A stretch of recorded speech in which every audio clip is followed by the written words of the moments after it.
It's been a while, but we are back here on NFL Daily. Training camps are here. NBA offseason is essentially over. So what better time to revisit all the latest around the National Football League? Shoot, we got the first preseason game in like 10 days or 9 days, however the math works out there. Happy to have everyone along for the ride. We have the pinned poll to get things going on today's show.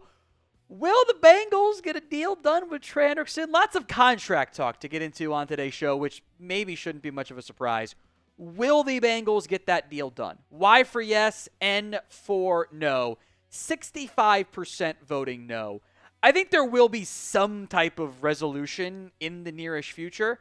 I don't want to break down the full nitty-gritty stuff, but sometimes shoddy, let's put it that way, ownership can cause issues with players and teams, and I kind of think that's what we're staring down the barrel of here for the Bengals, and just mistakes being made and self-inflicted mistakes being made. So get those predictions in. Will the Bengals get a deal done with Trey Hendrickson? Y for yes, N for no. Get your answers in. I see Dustin already put in his yes, up to 71% voting on the no side. Now, we are almost back with the preseason, which is awesome because it's football. It's not normal football. It's different. It's like half football, which I guess makes it soccer. But how many preseason games will you end up watching? I will exclude myself from this conversation because lots of them isn't really a very fun answer. It's just on. Like those Thursdays to Sundays, there might be a Monday game this year. It's on. Whether it's on the TV or on the laptop, they're on. And just like watching in some capacity. Wife hates this time of the year. She's never a fan of it, but she's 7.5 months pregnant, so she'll be fine. How many preseason games will you guys end up watching? Dustin's not going to watch any of them. For some teams, like, they don't play any of the starters. Like, I enjoy the preseason because it's kind of like, as a big draft guy, it's kind of like a game full of Easter eggs. Like, oh, I remember him. And then they're like kind of just like fighting for their football lives. So how many preseason games will you watch? Broncos Stampede says all of them. I assume it means at least all the Broncos games. But, I mean, NFL Network's on. I got NFL Plus, so you get the out-of-market games too. It's fun. Fun time. So get your answers in. How many preseason games will you guys end up watching? Another player with a lot to figure out in terms of contractual stuff is Terry McLaurin with the Commanders. So, the Bengals are very stubborn. I don't think there's any chance they trade Trey Hendrickson, even though I think they could if they just accepted it months ago. I don't think the Commanders trade Terry McLaurin, but we'll leave this up to you guys to vote. What will end up happening with him? T for trade, P for pay. This one feels like a pay for me too, because like, if you're not going to pay Terry McLaurin, do you really want that to be your wide receiver room? Like, Deebo's fun. By the way, quick aside, 8% body fat from Deebo Samuel is a lie. That's not how the human body works. You cannot play football with an 8% body fat rate. It's just not possible. Like, it's not how any of it works. Those trainers are lying to the players. It's just not accurate. If it's like 15, that's actually incredible. Like, that's how the human body works. All right. But you can't trot out there Noah Brown, Deebo Samuel, Luke McCaffrey, Jalen Lane, Michael Gallup, KJ Osborne. That's extremely unserious wide receiver room when you have a young franchise QB and you consider yourself championship contender. So in the end, I think a pay in some capacity ends up happening here. We'll see how things kind of play out from that perspective. All right, if you are ready to start today's live show, show it by liking the video, please and thank you.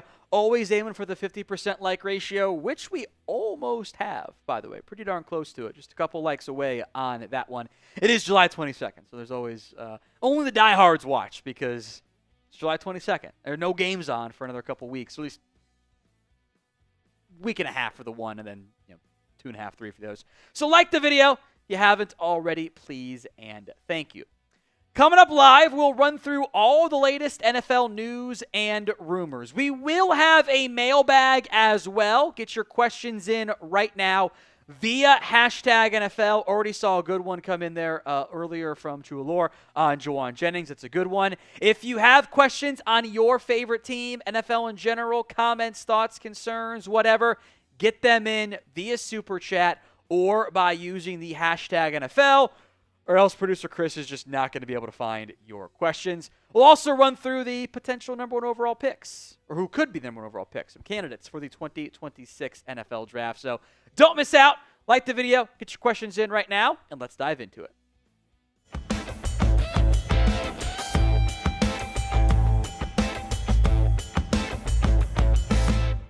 Coming up on today's show, we're going to break down the latest on a potential, ongoing Trey Hendrickson holdout. Latest on Terry McLaurin, James Cook, and the Micah Parsons Cowboys self-inflicted drama, because it's always something down there in Dallas, or I guess Oxnard right now. But if you are excited for NFL training camp to be back, whether it's for your favorite team or just in general, show it by liking the video right now. Let's check in on Hendrickson. So Monday seemed like there was optimism. There's some reports of, hey, they've had some contract talks. They've made some progress. And then early Tuesday morning it goes, nope, we're not in a great spot. Hendrickson, whether he was in Cincinnati at that time or not, was in Florida this morning. Things have regressed between Hendrickson and between the Bengals. And we're kind of right back on the roller coaster ride of, okay, when is this deal gonna get done? Is it gonna get done? What's going on here? Mike Brown, it is kind of like pre-training camp, soiree with Bengals media, said, quote, "We aren't gonna trade Trey. We're working to get Trey re-signed as we speak. Our guys in the office are working to get that done, and I think it will get done. I could get into the negotiation, but I'm not looking to offend Trey by saying something. I'm not going to try to justify where we are. I think we're in a good spot.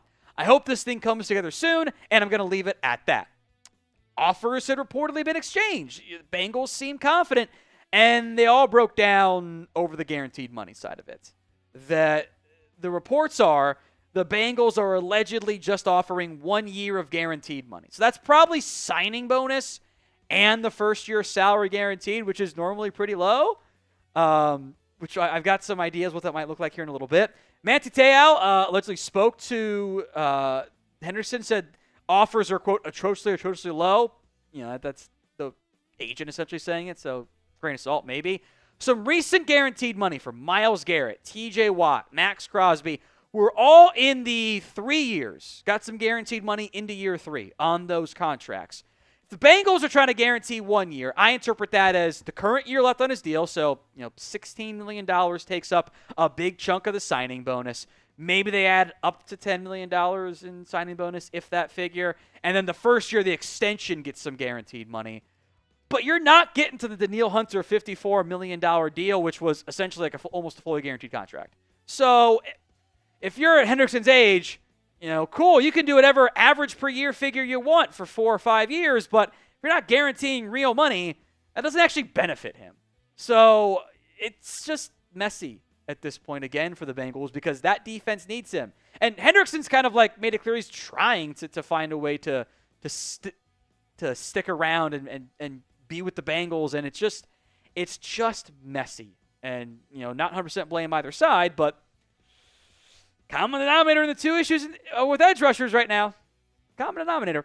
All right. Will the Bengals get a deal done with Trey Hendrickson? Y for yes, N for no. We'll make this the pinned comment on today's video. So the ad comes here on YouTube. Take advantage, go vote. Y for yes, N for no.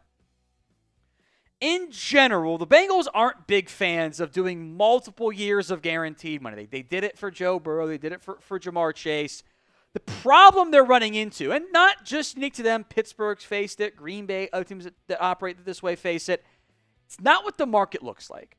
The money is so much larger now because the salary cap's gone up by so much, and the guaranteed money has gone up by so much.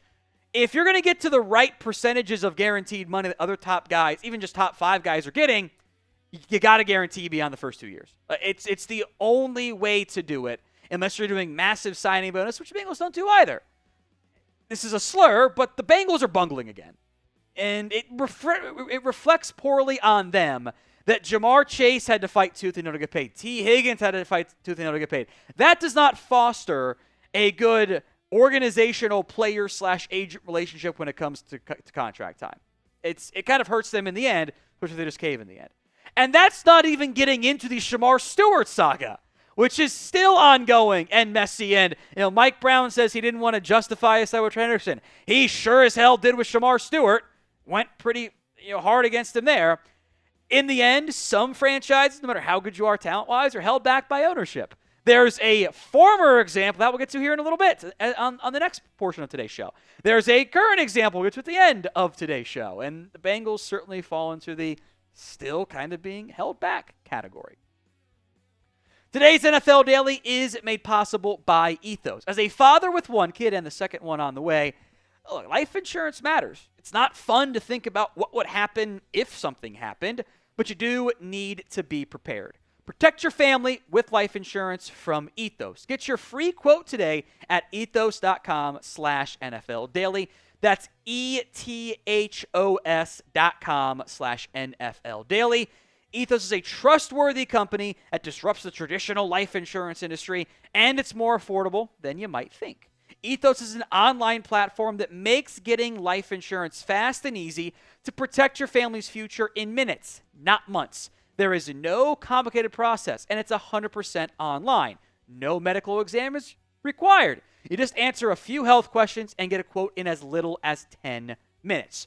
3 million families have completed their applications and trusted Ethos to help find the right coverage.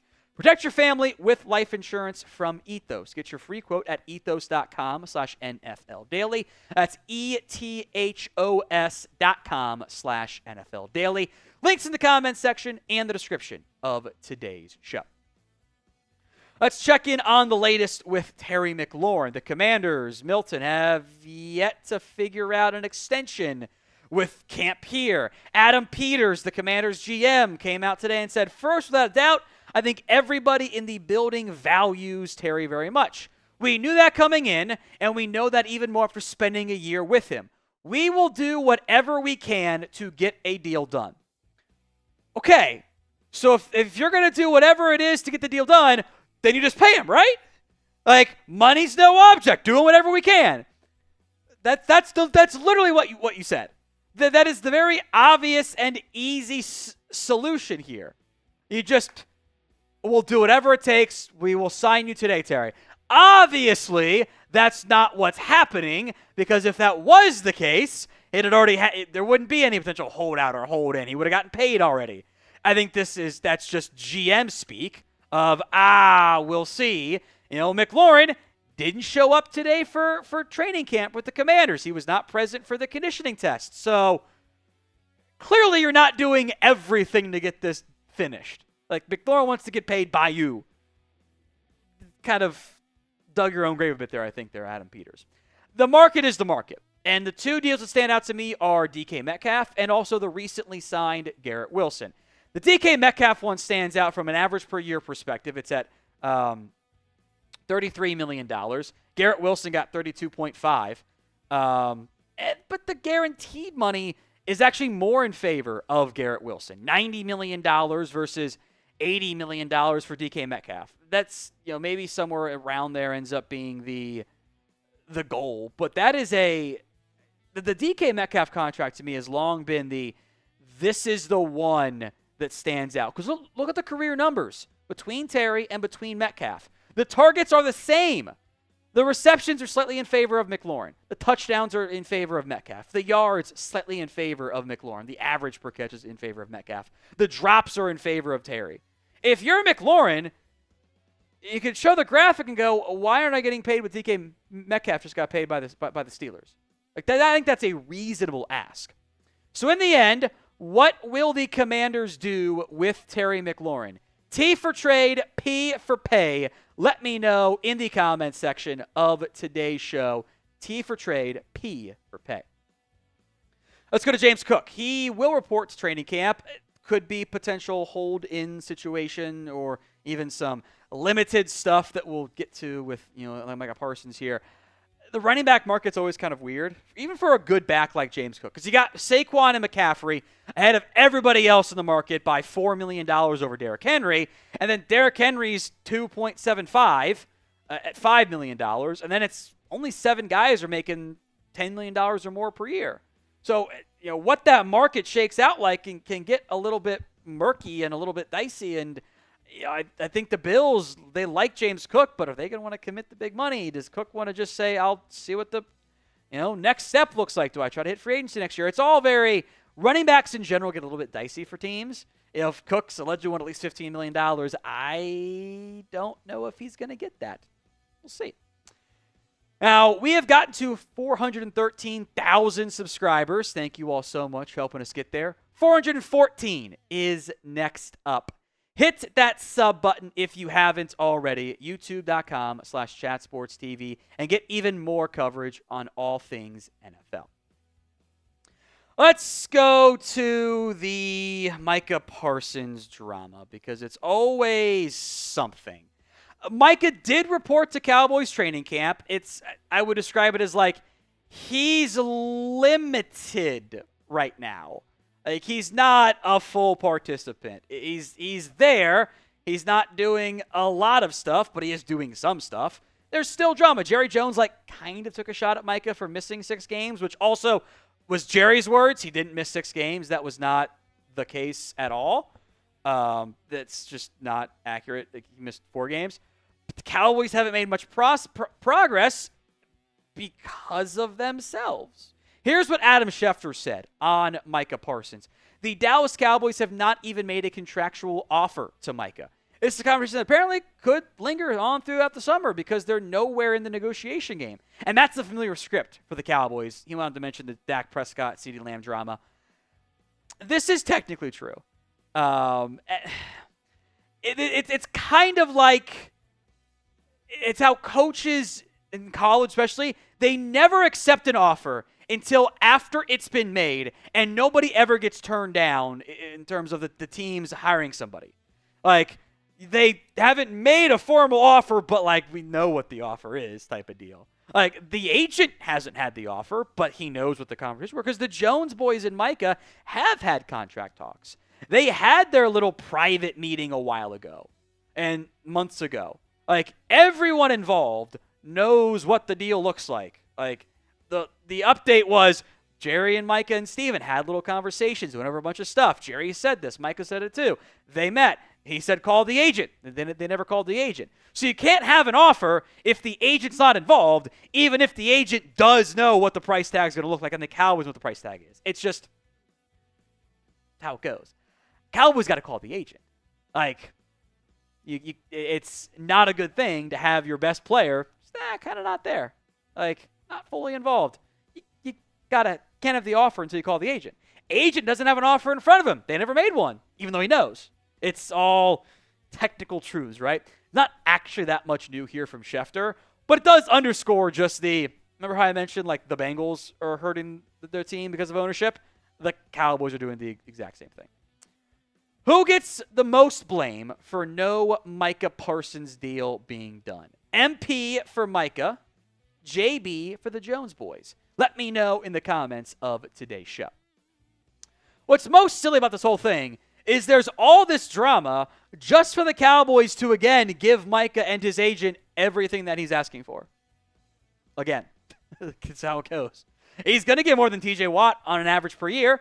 We all know that. There's no way he doesn't get paid that, $41 million. He's going to get more than Myles Garrett probably from a guarantee perspective, $124. Or whatever the figure ends up being. That's not going to surprise anybody. It's just it's silly goose behavior to be in late July and not gotten this done like everyone knows is going to. It's time for a mailbag here on NFL Daily. We will get to the Malik Willis super chat here in a little bit, which I find quite humorous. 2 ways to get in on the show. Use hashtag NFL. Or skip the line altogether via the super chat, much like you just saw Malik Willis do, which I think is pretty funny, Chris. I get a kick out of when it's the not actually the person, just burner account essentially. I find it quite funny. So use hashtag NFL or skip the line altogether via super chat. We've only got a couple of the questions. You should use the hashtag NFL. I see Marcos Man Vikings 18 did that one. Hop them, get them in. Chris will see them. He'll bring them up on screen. It is the diehards only right now, so it is a great time of the year to be able to get your questions answered. There's frankly not as much competition for the comments, and I don't mean that in a bad way. So if you have any and all NFL questions, thoughts, etc., get them in via hashtag NFL, or you can skip the line altogether via Super Chat. As soon as producer Chris gives me the all clear, all set, that's fine. I mean, we have the Super Chat in there too, so should have a couple in there. I see DC times Viper in there. Oh, that's a good one too. I like that.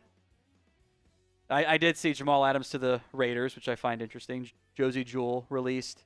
Raiders also signed JT Woods. Funny how day of training camp, you get a lot of updates. It's always funny. So, all right, get your questions in. Also dying at Nick Harris tagging First Take. Did you see that the Cowboys drama? One of the troll accounts posted a clip yesterday saying it was George Pickens making a catch and it was Brandon Cooks, and First Take showed it. Pretty funny. All right, get your questions in via hashtag NFL or skip the line altogether via Super Chat. We do have a couple of super thanks I want to mention before we get into it on today's show. Jeff Bartlett and MA Football Guy, a.k.a. Big Dad Bod. Appreciate your super thanks. They were mostly just like thanks from Jeff, and MA Football Guy was very excited to have football back soon. Appreciate your super thanks. Anytime you guys send in a super thanks, we will give you a shout out on the show. It's available on demand. Super chats also work too, obviously. Click the thanks icon with the heart with the $, edit your message, send in whatever, and we'll give you some love. We have a super chat from clearly the real Malik Willis asking, am I getting traded? And my answer is, unless somebody offers the Packers an insane offer where they can't say no, the Godfather offer, I don't think you're getting traded this year. I don't think Green Bay really wants to ride with Sean Clifford as the backup. That was kind of a weird pick in the first place. Like, if Jordan Love were to go down, you don't want Sean Clifford playing real games. So I think Willis is going to stick around, maybe even beyond this year and next year with contract-wise, and go get a bigger, maybe get a good backup deal from Green Bay. I think he's going to stick as the backup QB there.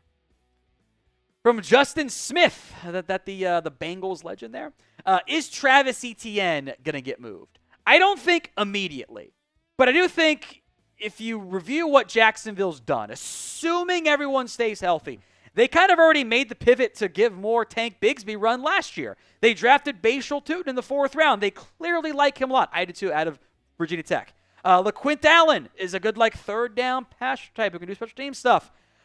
I don't know if they're going to carry 4 backs. They very well might, or they get Allen down to the practice squad. But if Tootin is what they want him to be, and Bigsby is what they think he's going to be, I could see Etienne being moved, whether it's, closer to rush cutdown time, if the year is off to a shaky start, around the trade deadline.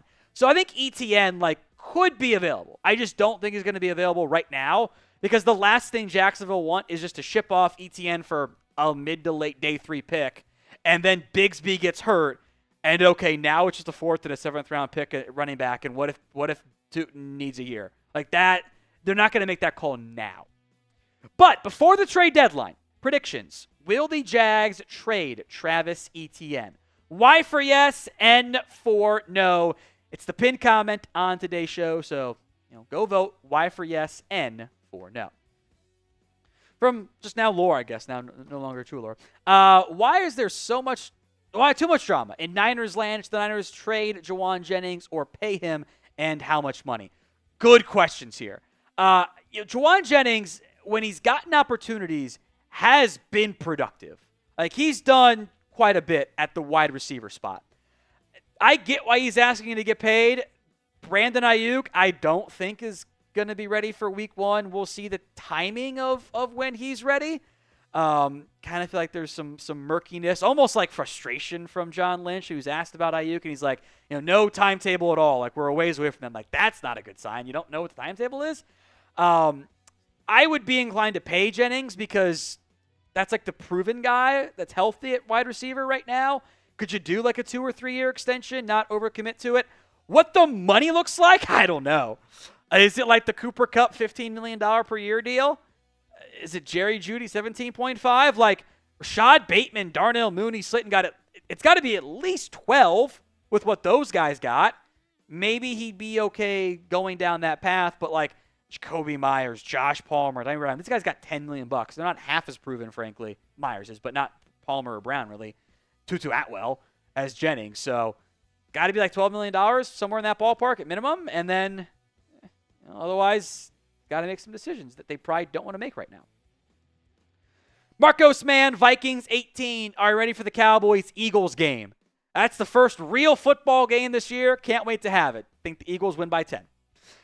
From Sean Burton, will anyone trade for Kirk Cousins? If you guys remember years ago, I guess I'm dating myself a little bit here. Remember the Sam Bradford trade after the injury happened? They got, I think it was a first-round pick back for him.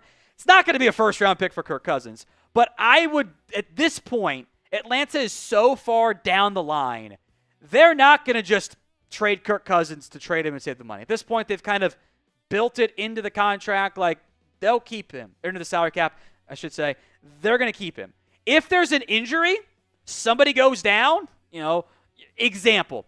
Let's say, knock on wood, trauma or trigger warning, Vikings fans.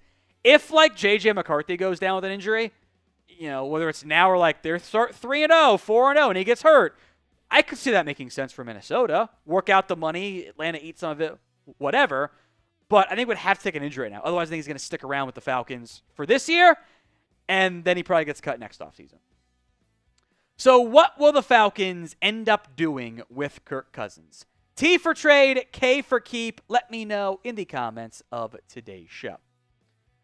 DC times Viper. Is anyone else having a worse start to the season than the Bengals or the Saints? We are not even at week 1. We already have some drama. Yeah, Tyrann Mathieu, the Honey Badger, retired like an hour before, not even an hour, like 10 minutes during live, whatever it was today. Like, he's retired now out of nowhere.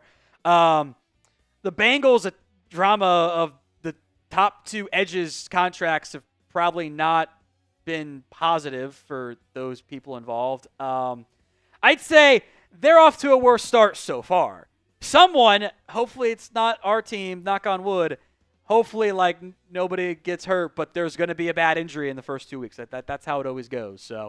So far, kind of just shaky narrative starts for the Saints and Bengals.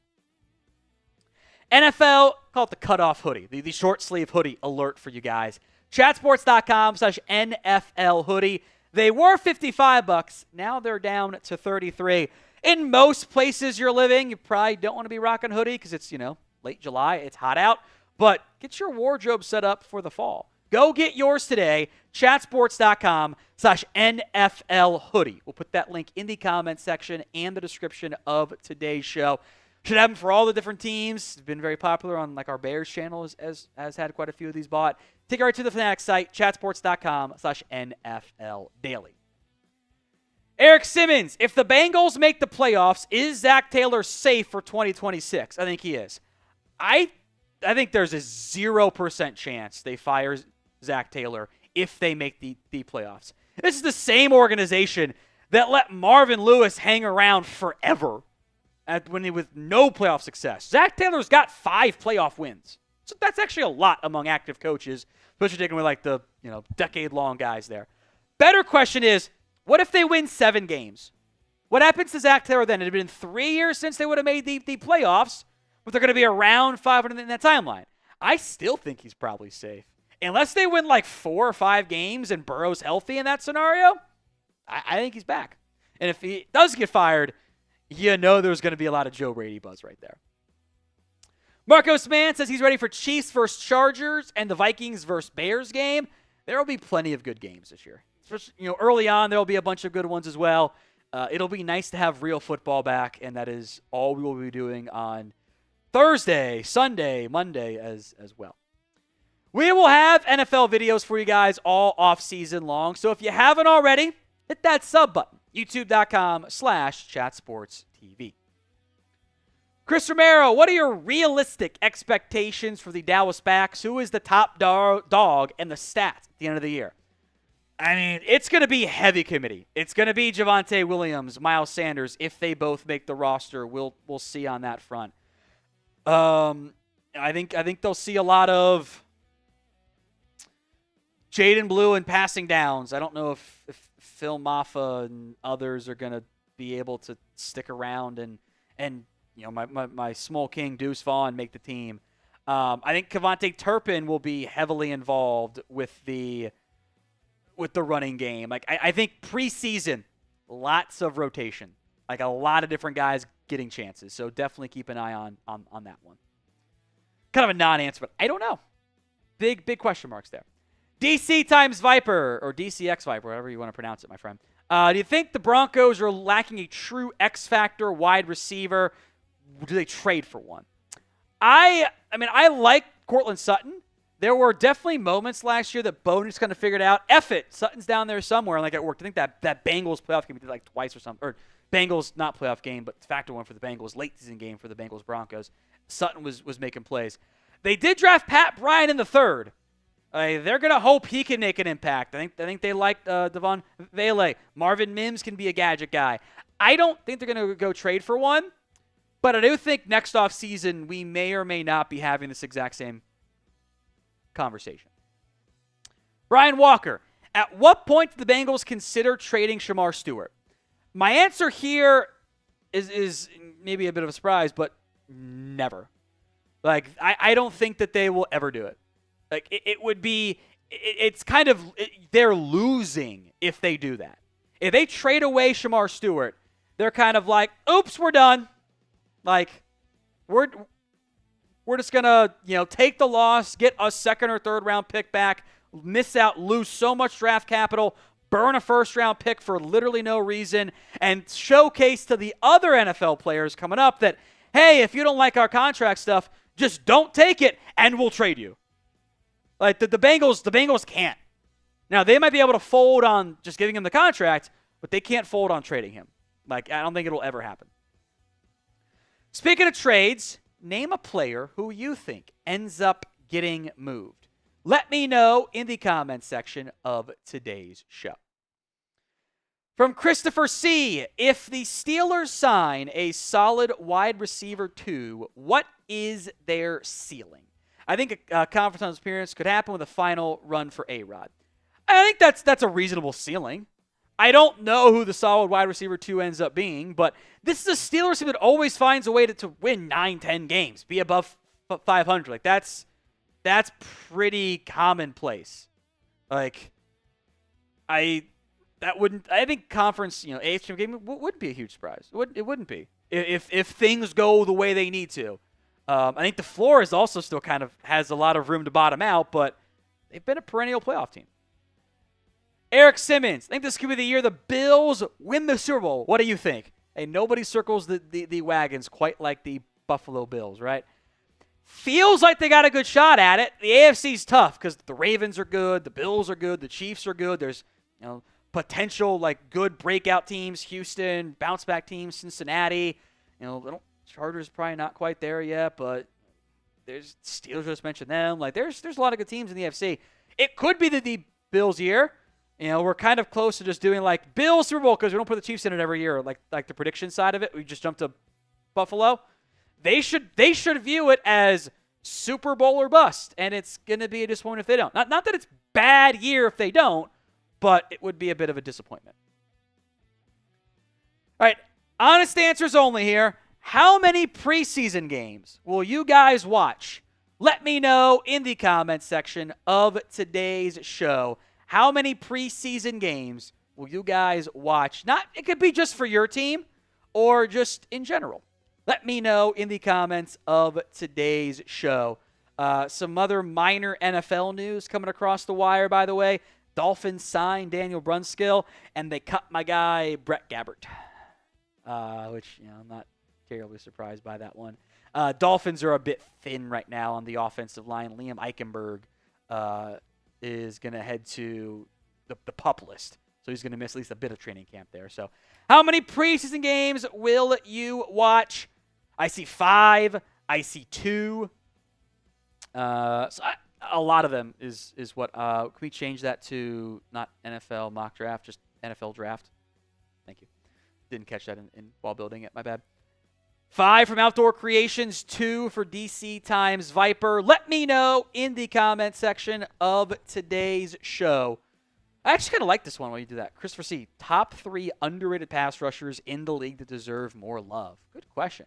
I don't know if like Max Crosby is actually underrated, but like he's awesome and I think should be a no doubt top 5 guy. I feel like from like in like the top 10 conversation, like at what point do we need to like include Nick Bonito in that? Broncos edge rusher. I think he is absolutely incredible. It's partially schematic, but like I thought Andrew Van Ginkel was electric this past year for the Minnesota Vikings. And I don't think that's, again, a guy that's very much a commonplace, like, oh, yeah, that's a clear-cut top 10 pass rusher or whatever. I don't know if he's top 10, but, like, he does a good job of, like, getting results. Like, he gets sacks, he gets pressures, he gets all kinds of things. Beyond that, of just, like, other under-the-radar pass rushers, I think here. That's too obvious. I was going to pick someone else. I don't like that one. Jared Verse got all the hype. That's what I was thinking of. Like, he got all the hype this year. So I think we can already kind of include him on that one. Okay. I thought, kind of like under the radar, I thought Yaya Diaby had a really good year for the Bucs. Like, not very much a household name, but I thought he was pretty darn impactful overall. I don't think the breakouts happened yet, but I liked what I saw from Will McDonald. I like the one from Christopher. Alex Highsmith. Good name. That's a good one, too. He's definitely like that entire Steelers depth chart almost, it feels like sometimes. That edge had a very, very strong season. So good thoughts there, Chris, right? I did like that one. Wanted to give you some love for that, even though it didn't make it into the mailbag. We're talking draft on today's show. ESPN's Jordan Reed. Look at the top candidates to go number 1 in the 2026 NFL Draft. He had 14 players in total that he listed. Of note, last year, Cam Ward was included in the out-of-nowhere quarterback category, had a 1% chance. We'll see who fits that mold this year. There were 3 prospect tiers in this ESPN Insider piece. The serious contenders, potential risers, and the long shots. 4, 3, and 7 for 14 in total. Lots of quarterbacks in the early tiers. Shocker, right? So will the quarterback, again, be the number 1 pick in the 2026 NFL Draft? Let me know Y for yes, N for no.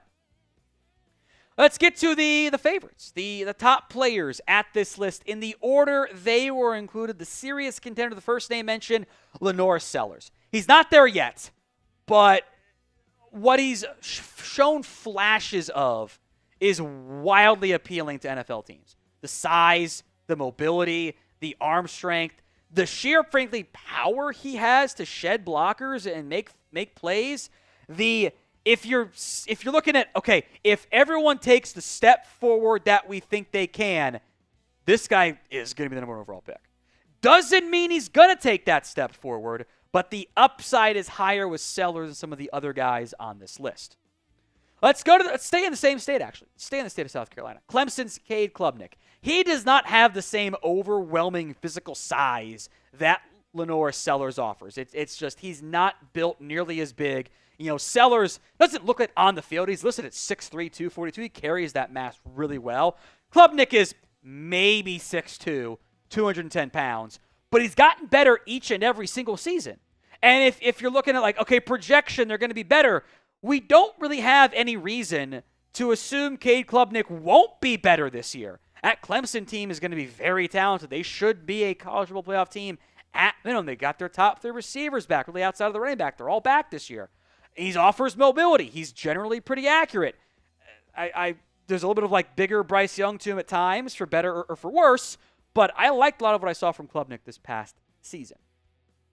Drew Aller is going to be a very popular name on here, or maybe a divisive name. Again, this is the archetype that NFL teams love. Oh, he's 6'5", 235. He's got a rocket for an arm. What does worry me is, A, he's not very good on third downs. Like, he struggles in that regard. He has not delivered in the biggest of games. Oregon, Ohio State in September and November are going to be massive for these. He played pretty well in the Big Ten championship game, but not so much against Notre Dame with the bad interception. What worries me most about Aller is we're still talking about growth and development, and he's been working with a private quarterback coach since he was like in high school, like early high school, if not grade school. Okay, man, it's been like 8 years. So, like, are you going to get better, or is it just going to kind of always be inconsistent? Garrett Nussmeier is next up here. Again, not the biggest, listed at 6'2", 220. The arm is solid. Doesn't offer necessarily great mobility. For better and for worse, there are moments of Tony Romo to his game where there will be games like, yeah, man, the aggression's working, and then it's like, bro, what are you doing? Can you, I need 15% less of the bad Tony Romo in him, which, if you get pure Romo, that's still a top 10 quarterback when he was healthy. New receivers, lots of talent for LSU in the receiving core. Nussmeier should be good this season. So pick a QB. You have to pick one of these 4 guys. Who is it? To lead your franchise. LS for Lenore Sellers, DA for Drew Aller, CK for Cade Klubnik, GN for Garrett Nussmeier. Some other number 1 pick candidates in the potential riser category. How about Fernando Mendoza, who was last year, I should say, with Cal, transferring to Indiana, where Curtis Work went from a not going to get drafted at all quarterback, not even in the conversation, to got drafted despite the injury, from Ohio to Indiana. Mendoza's got good size, 6'5", 225. He'll do some actual reading out of the offense, and there was plenty of RPO stuff at Cal last year. I think could have a big-time breakout. He's a very popular film nerd guy.